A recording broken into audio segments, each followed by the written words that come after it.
Al menos 101 tiroteos han ocurrido en los Estados Unidos en este 2023. Están ocurriendo de forma abrumadora y sin que nosotros podamos pronosticar cuándo y dónde ocurrirán. Puede ser una escuela, un centro comercial, un lugar de trabajo, un parque, pero lo cierto es que cada día nos enfrentamos al miedo de perder la vida en cualquiera de estos lugares. Sin embargo, toca seguir viviendo y exponiéndonos a vivir en sociedad. Cómo abordar ese tema con los niños y adolescentes es el tema que hoy vamos a tratar. Cómo ayudarlos a manejar esa ansiedad que se genera ante una noticia que es tan desgarradora y que parece tan lejana, pero que también está tan presente en nuestra vida. Bienvenidos a Ecos del Pensamiento con Valentina Murcia.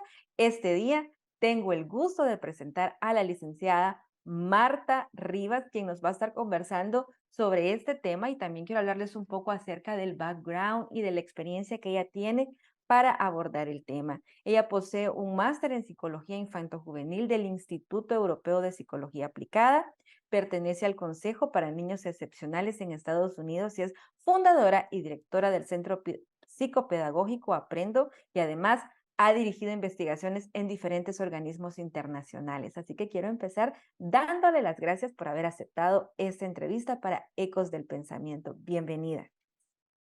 Encantada, Valentina, de estar este día en este tema tan interesante, tan actual y tan necesario de brindarle como ciertos lineamientos, especialmente a los padres de familia, de cómo manejar la ansiedad en sus hijos, ya sean niños o adolescentes.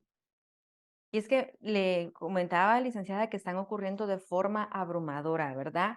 Eh, Estados Unidos está teniendo un récord en esto y cada día escuchamos de esto. Se considera que para este 2023 llevamos al menos 201 tiroteos de los que hemos tenido conocimiento, y esas noticias que aparecen, uno dice, fue en alguna ciudad lejana, pero cuando es cada vez más cerca, cuando la alerta es de la escuela de nuestros hijos, ese miedo se apodera de nosotros y a veces parece que no sabemos ni siquiera nosotros mismos cómo abordarlo y mucho menos cómo hablar de ello con los niños.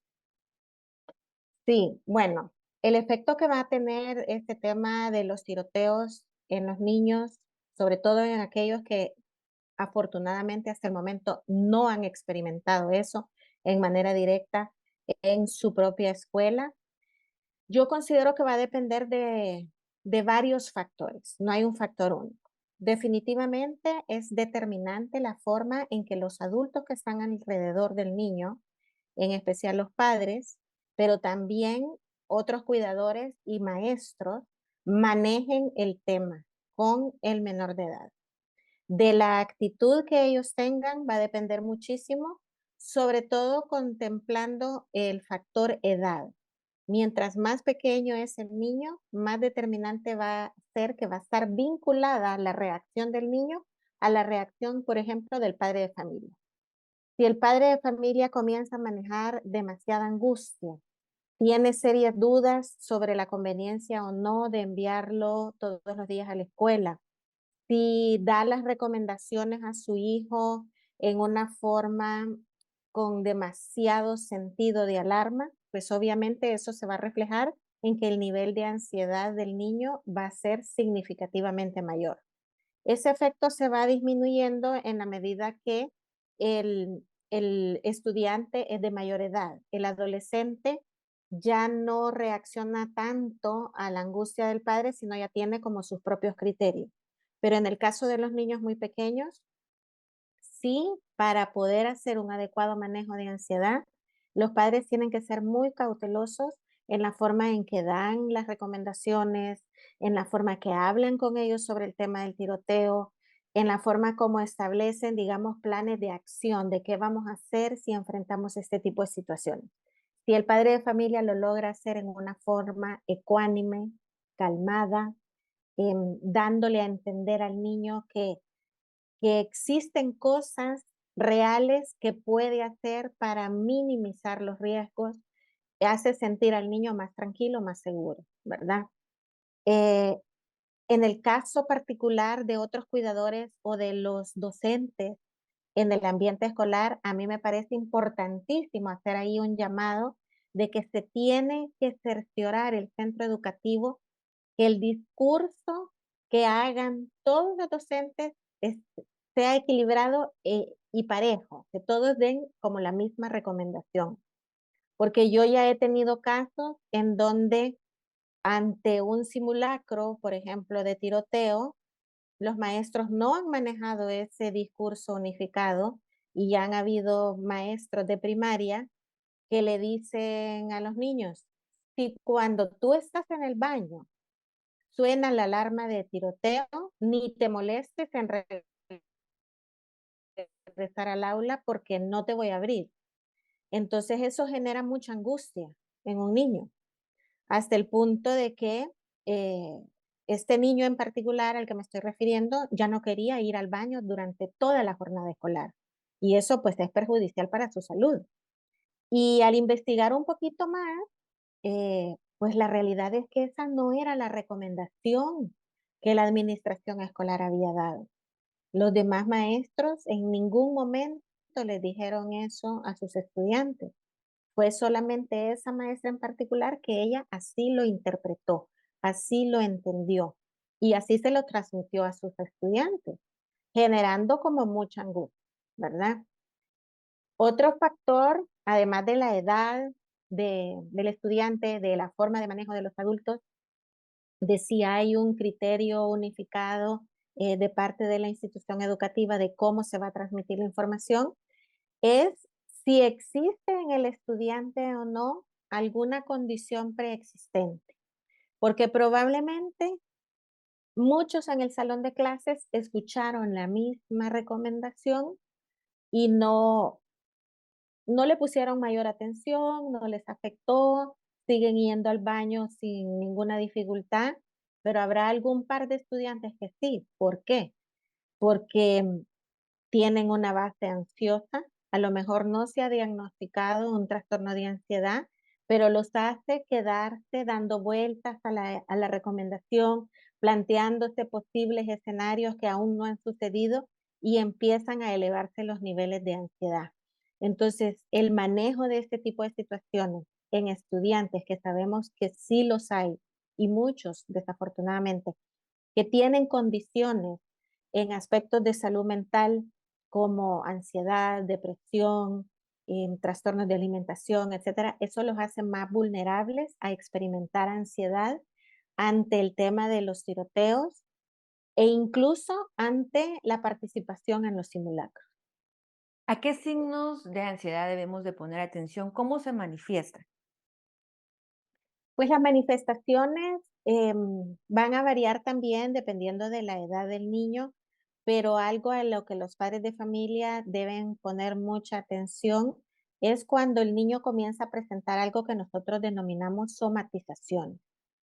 Cuando el niño comienza que todos los días le duele la cabeza, no puedo ir al colegio porque me siento mal, me duele el estómago, la manifestación de un dolor, el padre de familia no puede determinar. No es como cuando un niño dice creo que tengo fiebre y le pones el termómetro y te das cuenta que no tiene. O sea, un dolor, solamente la persona que lo experimenta sabe qué tan intenso es, qué tan frecuente, si está el dolor o no está. Aparte de que los dolores psicosomáticos pueden llegar a ser tan reales como un dolor físico, ¿verdad? Cuando el niño dice me duele la cabeza o me duele el estómago o tengo náuseas o incluso hay niños que comienzan a vomitar cada mañana porque van a ir al colegio o tener otros trastornos estomacales.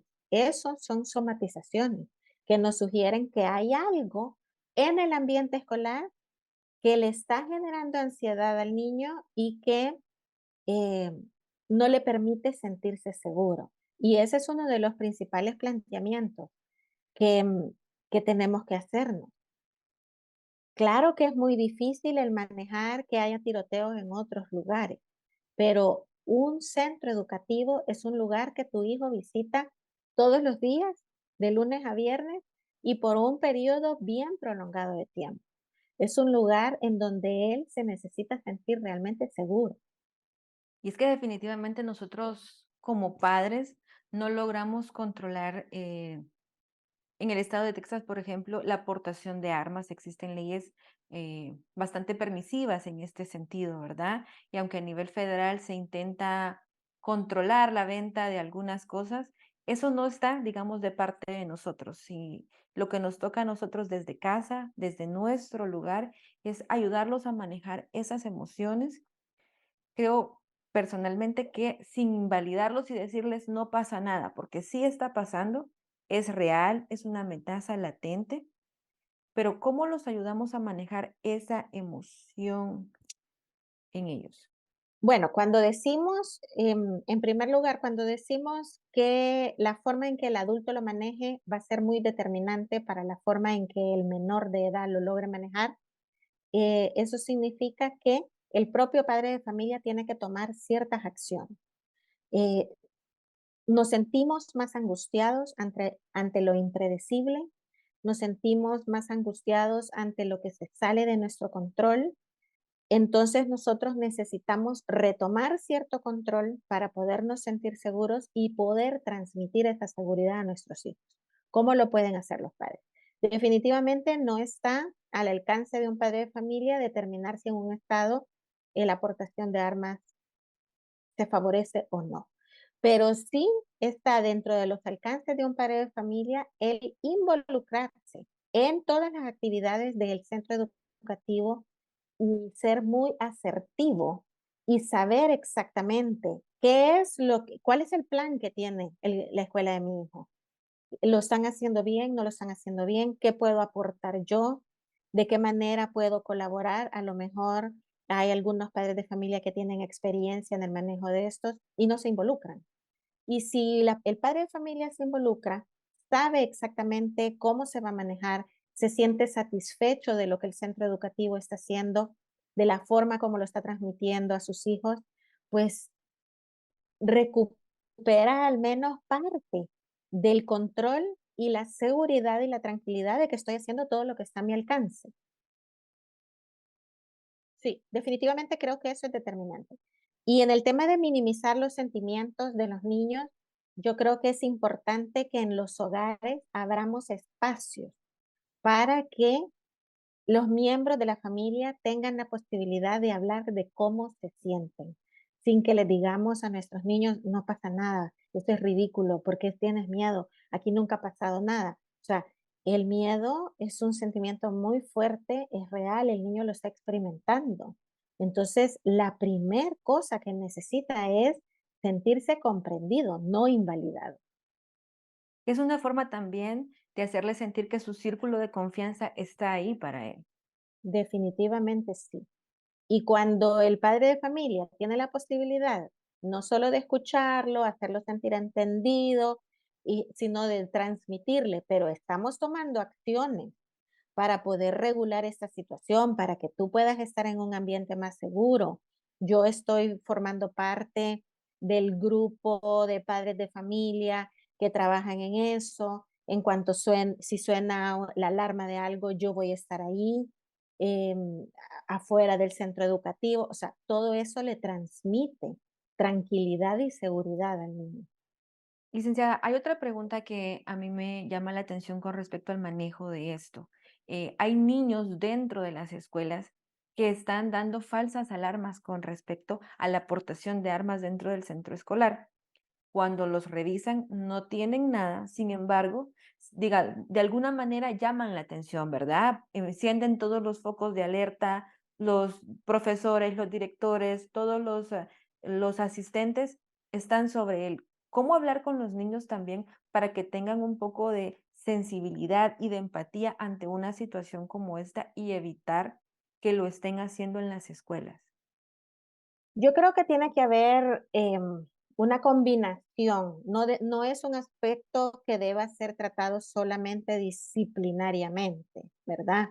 O sea, si tú comenzás a manejarlo en una forma estrictamente disciplinaria, en donde cualquier persona que haga esto, cualquier estudiante que haga esto, va a tener una sanción muy fuerte, creo yo que no estás trabajando, tal vez solucionas a corto plazo el problema que estás enfrentando, pero no estás trabajando en la raíz del problema.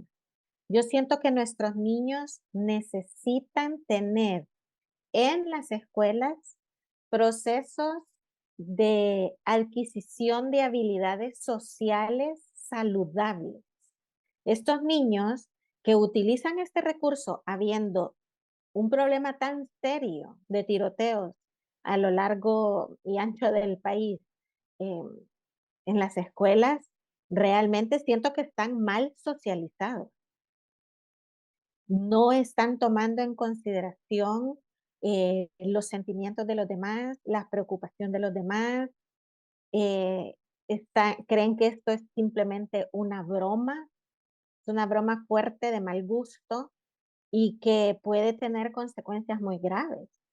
Y tenemos que hacérselo saber. Y yo siento que los centros educativos tienen que trabajar mucho en tratar de socializar en forma más adecuada a todos sus estudiantes, y en particular en este aspecto, ¿verdad?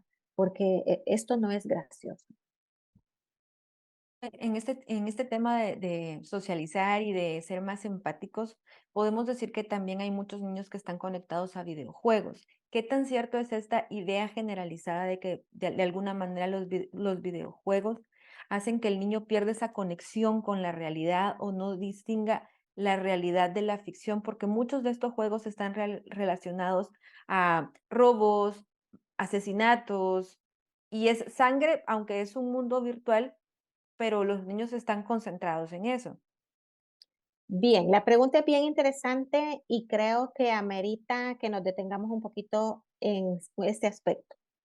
Has mencionado varias veces la palabra empatía y creo que está muy bien utilizada. Pero cuando yo digo que necesitamos incorporar formas de socializar más adecuadamente a nuestros estudiantes en el ambiente escolar, lo digo porque estamos, cada vez estamos notando que los niños no están desarrollando adecuadamente la empatía. ¿Por qué sucede esto?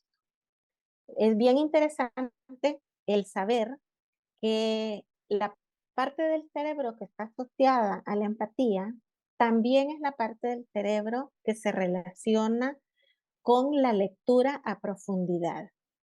Y cada vez vemos que nuestros estudiantes no quieren leer, y menos a profundidad, ¿verdad? Ellos prefieren, em, ya no quieren ni escribir un mensaje, solo mandan mensajes de voz. No quieren, si el mensaje que tú recibes en tu red social o en tu WhatsApp o en el medio que utilices para comunicarte es demasiado largo, hasta a ti como adulto decís, ah, no, qué pereza, este mensaje está muy largo, ya no lo quiero leer porque es demasiado largo, porque estamos generando el hábito de no lectura. Entonces no se desarrolla la empatía adecuadamente. Entonces tenemos que encontrar otras vías para que nuestros niños desarrollen la empatía. Y si a eso le venimos a agregar el tema de los videojuegos, que la mayoría de nuestros niños sí juegan videojuegos violentos, el tema con la violencia en los videojuegos es bien amplio. No se trata solamente de si las gráficas o las animaciones son realistas o no. En definitiva, yo lo que he encontrado que se hacen grandes esfuerzos porque los niños no tengan acceso a videojuegos para mayores de edad, pero algunos padres no respetan eso y dicen no, no pasa nada, solo es un juego, ¿verdad? Pero esas restricciones para las películas, para las series, para los videojuegos, están ahí por una razón, es para la protección de sus propios hijos. ¿Verdad? Porque se va generando como una desensibilización hacia la violencia, hacia la muerte, hacia la sangre, hacia escenas de guerra, y después queremos pedirles que sean empáticos. Entonces es una terriblemente mala combinación de un niño que escasamente lee porque ya no quiere leer, porque está aburrido, porque prefiere ver videos, porque prefiere escuchar audios. Estamos creando además una generación de niños cuya capacidad atencional cada vez es más pequeña. Si uno se fija bien, los niños menores de 10 años les cuesta ahorita incluso ver una película completa, lo sienten muy largo.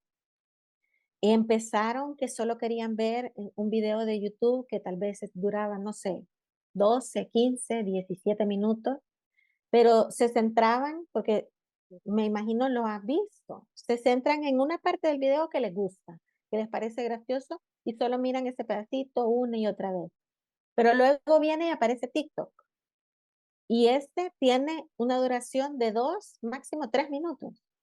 Entonces, y nuestros niños lo están consumiendo en aquellos casos de hogares que no restringen esto en niños muy pequeños.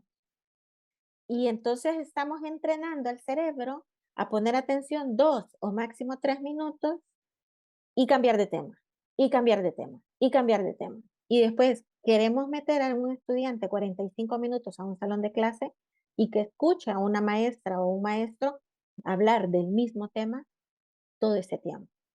Es contradictorio. Entonces, todos esos aspectos tenemos que cuidarlos. Esa desconexión de la realidad que también se ve ejemplificada en las escuelas, que posiblemente hay alguna señal de alerta, pero está cada quien concentrado en lo suyo o en su mundo virtual que no se dio cuenta de las señales de alerta de quienes estaban también a su alrededor. Y una cosa muy importante es que los niños te lo dicen muy frecuentemente. Mis papás, si yo saco buenas notas, me dejan jugar lo que quiera, el tiempo que quiera. Esa es la única condición, sacar buenas notas. Y mi respuesta a eso es, los buenos estudiantes también necesitan ser protegidos del exceso de acceso a tecnología, videojuegos, porque las adicciones de tecnología ya están contempladas como un trastorno. Entonces, no importa que tu hijo sea muy buen estudiante y no se trata solamente de utilizar el quitar el dispositivo o restringir el videojuego como un castigo. Tenemos que educar que esto es para cuidar el cerebro de nuestros niños. Así es. Y bueno, para finalizar, quisiera que nos diera algunas recomendaciones para el manejo de la ansiedad en los niños. Pues de manera muy interesante, quizás la recomendación va a ser como sorprendente para ti. Yo creo que necesitamos como familias hacer al menos una comida al día en familia sin dispositivos, en donde verdaderamente tengamos la oportunidad de abrir un espacio en donde conversamos, en donde escuchamos, en donde compartimos y vemos a nuestros hijos a los ojos. Eso se está perdiendo muchísimo. Cada quien come en su propio cuarto, viendo su propio dispositivo, los papás no saben qué es lo que están viendo sus hijos, no llega un momento en que son roommates, no son una familia y no se conocen mucho, ¿verdad? Entonces, si queremos poder manejar la ansiedad de nuestros hijos, tenemos que dedicar un tiempo de calidad a compartir con ellos, a conocerlos, a abrir espacio para conocer cómo se sienten, qué piensan, qué les preocupa, qué les inquieta, qué les angustia. De lo contrario, nos podemos llevar sorpresas muy grandes. Y una vez que abrimos esos espacios, escuchemos a nuestros hijos hasta el final, porque muy frecuentemente los padres de familia interrumpimos y cortamos. Y entonces, sobre todo en el caso de preadolescentes y adolescentes, ellos ya después no nos quieren contar nada. Tenemos que escuchar hasta el final, tratar de entender el punto de vista y entonces tomar acciones que nos permitan, si nuestro adolescente, nuestro preadolescente o nuestro niño está experimentando ansiedad, existen muchas cosas que se pueden hacer, desde ejercicios de relajación, involucrarlo en deportes, siempre y cuando no sean deportes de alto rendimiento, porque pues es ahí la exigencia, pues es un estrés más, ¿verdad? Sí. Pero hacer ejercicio en forma regular, al menos 3, 4 veces por semana, realmente sí proporciona, vamos a decir, cierto blindaje contra la ansiedad y la depresión. Y si los padres lo logran hacer acompañando a sus hijos, pues se crea todavía más vínculo y conocimiento del propio hijo para poder manejar toda esa ansiedad. Y como padres también necesitan ellos mismos identificar en ellos ansiedad para no transmitírsela innecesariamente a los hijos. Así es que ya lo sabemos, ahora tenemos que tener mucho cuidado en la forma en la que hablamos de estos temas con nuestros hijos, dependiendo de su edad y del contexto en el que nos encontramos. Debemos de poner atención a las conversaciones con nuestros hijos y dedicarles tiempo de calidad. Este ha sido Ecos del Pensamiento en esta edición en la que nos ha acompañado la licenciada Marta Rivas, y para que todos aquellos que la han escuchado y para quienes quieran contactarla y tener más información de ella, voy a dejar información de contacto, y quiero también agradecerle esta conversación que hemos tenido, este espacio. Esperamos que sea de ayuda para muchos padres, para muchos maestros que estén pasando por estas circunstancias. Bueno, encantada de estar este día con ustedes. Esperamos que nuevamente nos pueda acompañar en una edición más de Ecos del Pensamiento. Recuerde que Ecos del Pensamiento está en las diferentes plataformas. Nos pueden escuchar a través de Spotify. También pueden seguirnos a través de las redes sociales y pueden suscribirse para recibir todos los recordatorios de lo que estamos trabajando con mucho cariño para que esta información sea de ayuda para todos nosotros. Será hasta la próxima vez.